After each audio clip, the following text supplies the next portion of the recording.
Sejam bem-vindos, meus queridos catequizandos, para o nosso terceiro encontro da catequese. Que saudade de vocês! Eu tenho saudade de quando a gente podia sentar numa sala, todos juntos, poder pegar na mão, rezar juntos, abraçar. Mas, infelizmente, continuamos com esse problema da pandemia, mas nós vamos fazer as coisas com muito amor aqui, com muito carinho. Para mim é muito bom estar com vocês. Amém? Então vamos fazer a nossa oração para que a gente possa começar o nosso terceiro encontro com a bênção de Nossa Senhora? Então vamos lá. Em nome do Pai, do Filho, do Espírito Santo. Amém. Ó minha Nossa Senhora e minha Mãe, eu me ofereço toda a vós, e como prova da minha devoção para convosco, eu vos consagro nesse dia meus olhos, meus ouvidos, minha boca, meu coração, inteiramente todo o meu ser. E porque eu sou vossa, ó incomparável Mãe, guardai-me e defendei-me como bem e propriedade vossa. Amém. Divino Espírito Santo, descei sobre nós. Em nome do Pai, do Filho, do Espírito Santo. Amém. Bom, esse é o nosso terceiro encontro.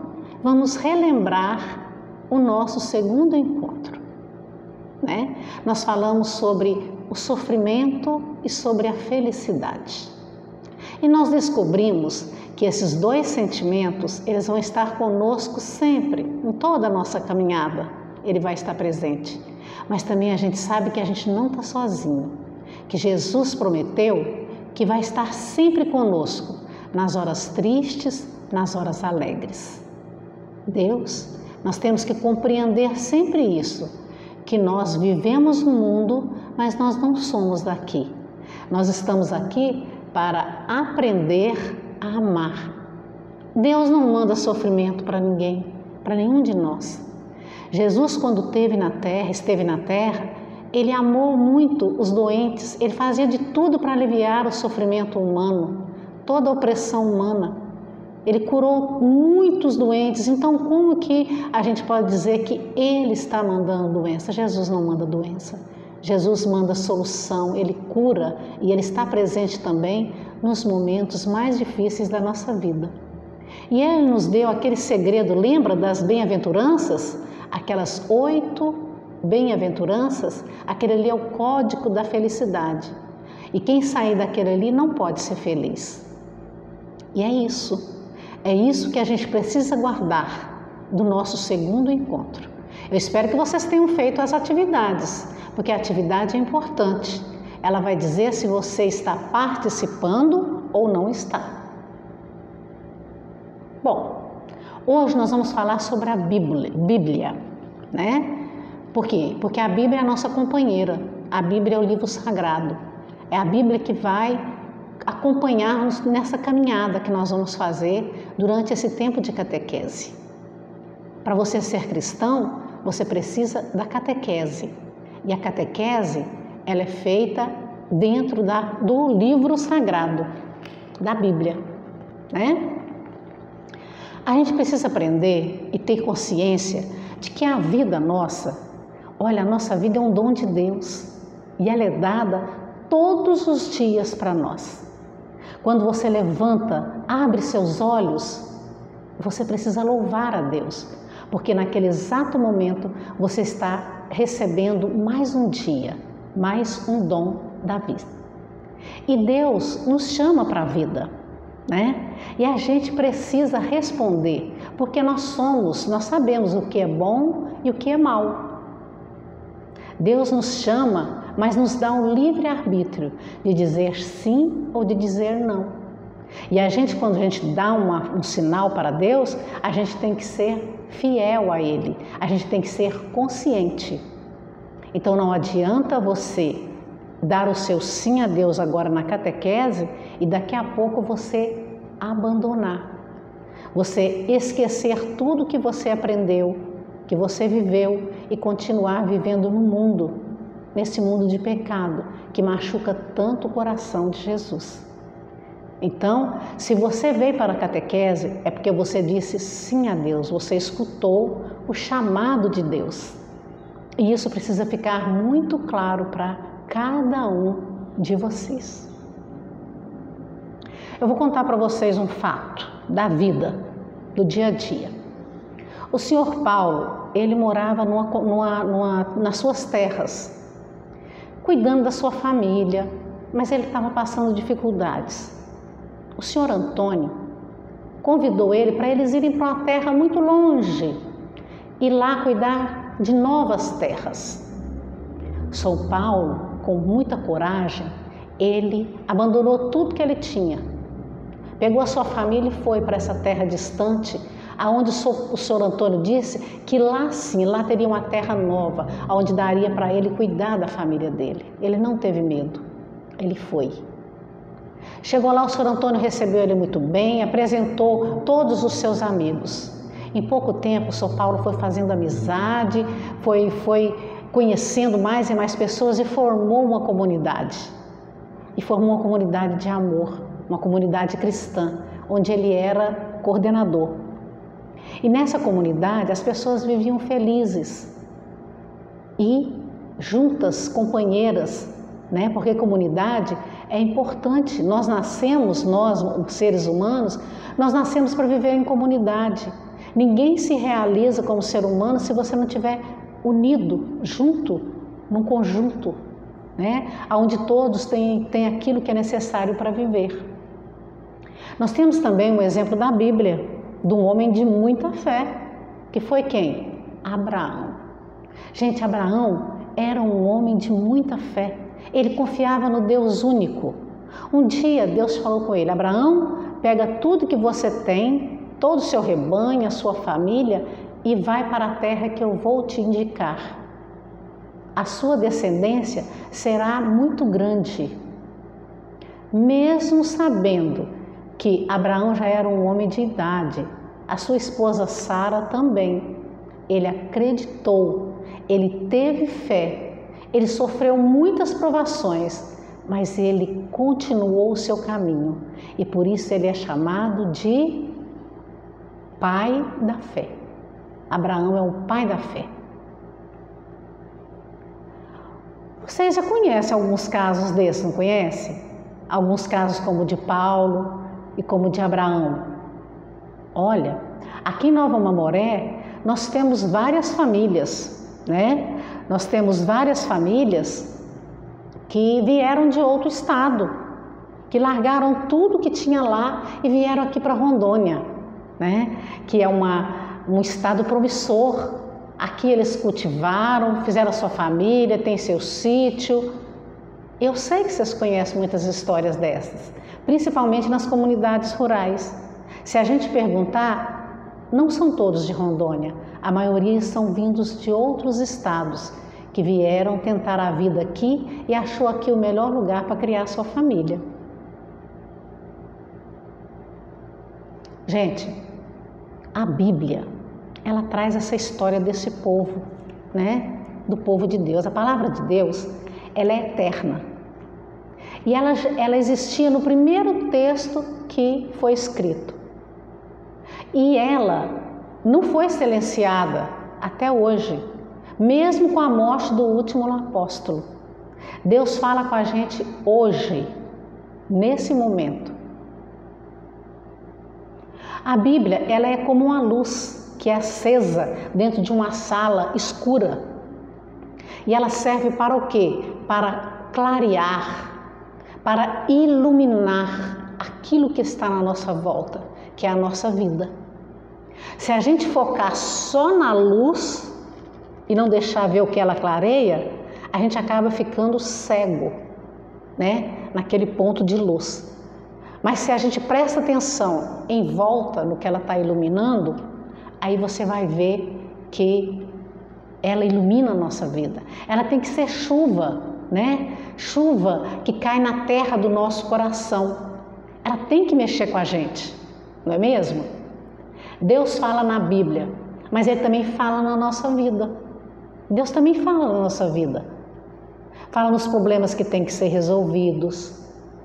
fala nas horas tristes, mas fala também nas horas alegres. Deus nunca deixa de falar conosco. Muitas vezes o nosso ouvido está surdo e a gente não consegue escutar a voz de Deus. Por quê? Porque a gente escuta a voz do mundo. E a voz do mundo é alta, é forte, é dominadora, é sedutora e faz você esquecer aquela voz íntima, tão terna de Deus dentro do nosso coração, te mostrando o que é certo e o que é errado e te dando a liberdade para decidir. A Bíblia, ela não foi escrita de um dia para outro, gente. A Bíblia, ela teve início quando não existia escrita, né? Às vezes a gente pensa assim, nossa, essa Bíblia aqui escrita, como que fizeram? Aqui foi escrita, a Bíblia começou, o início dela é feito por tradições orais. O que é isso? De pai para filho, né? De pai para filho, de boca a boca. Isso é tradição oral, né? Tradição significa também memória.